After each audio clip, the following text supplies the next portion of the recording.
Oke,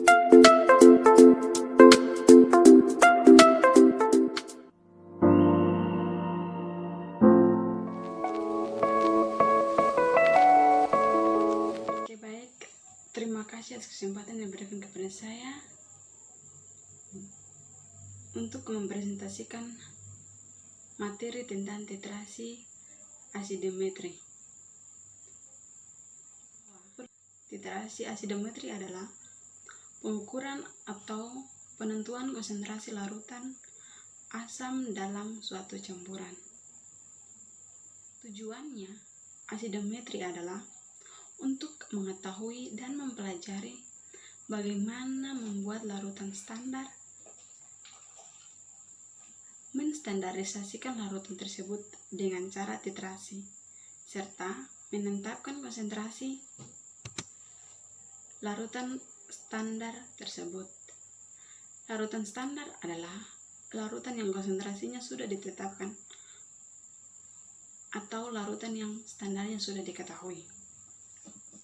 Kerja titrasi. Kemudian asidometri adalah untuk menetapkan kadar asam sitrat dan asam salisitat berdasarkan reaksi netralisasi dengan menggunakan metode asidometri dan menggunakan metode asidometra dan menggunakan NaOH sebagai titran dengan P6 bahan indikator. Ditandai dengan perubahan warna dari bening. Kemudian prosedur titrasi asidometri yaitu prosedur standarisasi HCl. HCl akan distandarisasikan karena mudah larut dalam air. Larutan standar adalah larutan yang konsentrasinya sudah ditetapkan atau sudah diketahui secara pasti.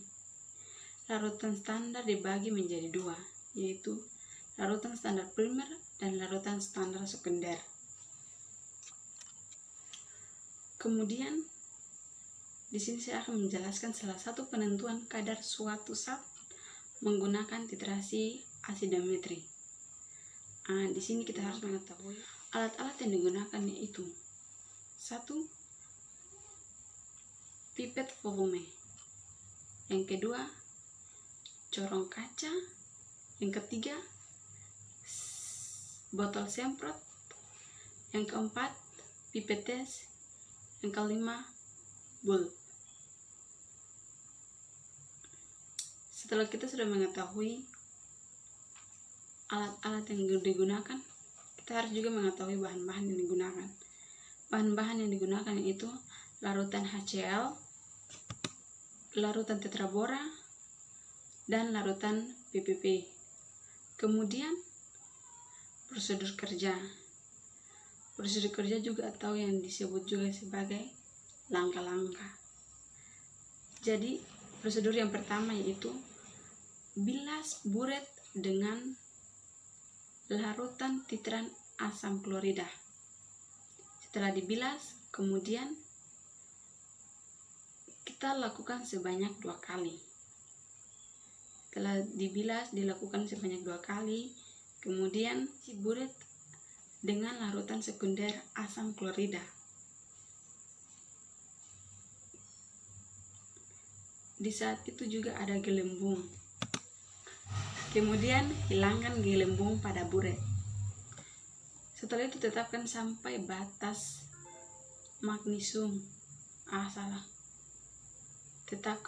Kemudian kita harus tetapkan sampai pada batas magniskus.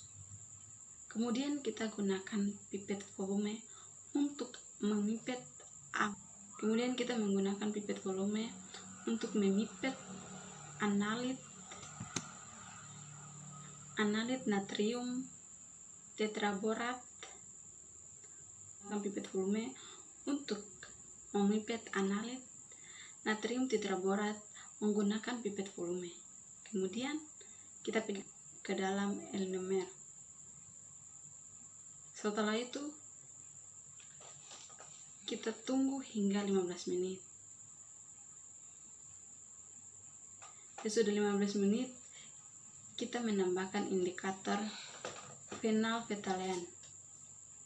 Setelah sudah ditambahkan, kemudian tambahkan sebanyak 2-3 tetes. Sebelumnya berwarna bening. Sebelum dilakukan, cairan HCl itu berwarna bening, belum berwarna bening. Melakukan titrasi hingga berubah warna. Tetes demi tetes dengan cepat dipertahankan. Jika mendekati titik akhir titrasi, maka perubahan warna akan menjadi merah muda. Yang pertama, warna merah berubah menjadi warna merah muda.